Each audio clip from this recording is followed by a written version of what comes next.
सीवान बिहार का एक छोटा सा जिला, लेकिन इतिहास में बड़ा नाम बन जाने वाला।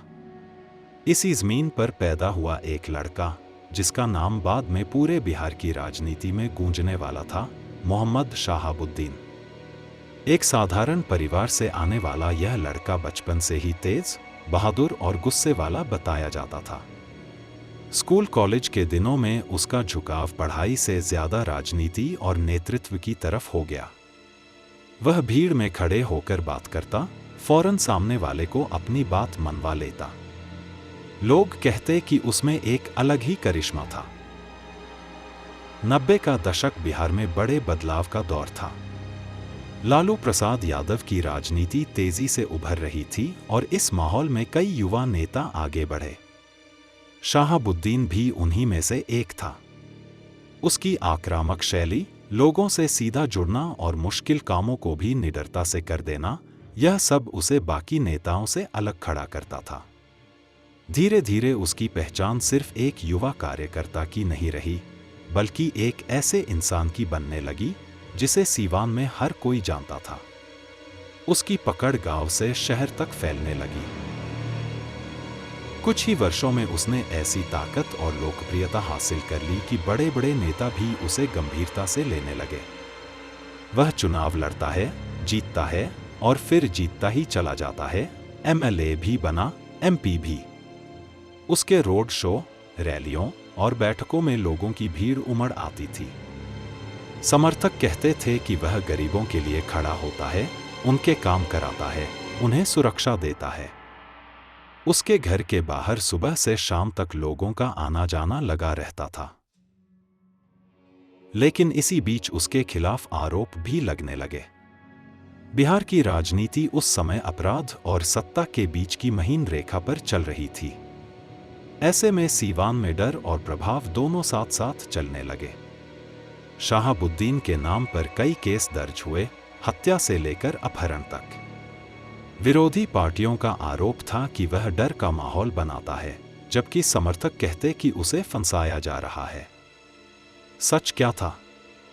ये सवाल आज भी कई लोगों के लिए उलझा हुआ है, क्योंकि हर कहानी के दो चेहरे होते हैं, एक समर्थन का और एक विरोध का। शहाबुद्दीन की शक्ति इतनी बढ़ गई थी कि लोग अक्सर कहते, सीवान में दो सरकारें चलती हैं, एक पटना की, एक शहाबुद्दीन की। वह युवा था, करिश्माई था और अपने इलाके पर पकड़ इतनी थी कि उसकी अनुमति के बिना कोई बड़ी घटना नहीं हो सकती। पत्रकार, कार्यकर्ता और राजनीतिक विरोधी उससे डरते भी थे और उसकी ताकत को स्वीकार भी करते थे। सियासी गलियारों में उसका नाम सम्मान और भय दोनों के साथ लिया जाता था। लेकिन राजनीति का पहिया हमेशा एक जैसा नहीं घूमता। 2000 के दशक की शुरुआत से उसके खिलाफ मामलों की संख्या बढ़ने लगी। अदालतों में सुनवाई होने लगी। मीडिया लगातार खबरें चलाता रहा। कई केस कमजोर, कई मजबूत, लेकिन शोर इतना था कि बिहार की राजनीति में उसकी छवि बदलने लगी। फिर वह दौर आया जब उसे पहली बार जेल भेजा गया। लेकिन हैरानी की बात यह थी कि जेल में रहने के बावजूद सीवान में उसका प्रभाव कम नहीं हुआ। वह जेल से भी संदेश भेजता, फैसले करवाता और उसके समर्थक पहले की तरह ही सक्रिय रहते। चुनावों में आरजेडी को उससे फायदा मिलता रहा। लोग कहते थे, साहब कहीं भी रहें, सीवान उन्हीं का है। कई लोग मानते थे कि वह न्याय करता है, गरीबों की सुनता है और अपनी तरह से व्यवस्था चलाता है। जबकि विरोधी कहते कि उसकी मौजूदगी ही डर का कारण है। सच क्या था? शायद दोनों में से कुछ। समय गुजरता गया। बिहार में सत्ता बदलने लगी। 2005 के बाद से नई सरकारों ने अपराध और राजनीति के रिश्तों पर सख्ती दिखानी शुरू की। एजेंसियों ने पुराने केस खोले, जांचें तेज हुईं और कई बार अदालत ने भी कड़े रुख दिखाए। शहाबुद्दीन के लिए परिस्थितियां बदलने लगीं। एक के बाद एक कई मामलों में उसे दोषी ठहराया गया। कभी जेल, कभी बेल, फिर जेल। यह सिलसिला चलता रहा। 2016 में एक बड़ा फैसला आया, उसे तिहाड़ जेल शिफ्ट कर दिया गया। यह कदम उसके राजनीतिक प्रभाव के लगभग अंत जैसा माना गया। सीवान में नए नेता उभरने लगे और धीरे धीरे राजनीति की हवा बदल गई। हालांकि उसके पुराने समर्थकों के बीच उसका नाम और छवि वैसी ही बनी रही, एक मजबूत नेता जिसने अपने तरीके से राजनीति की।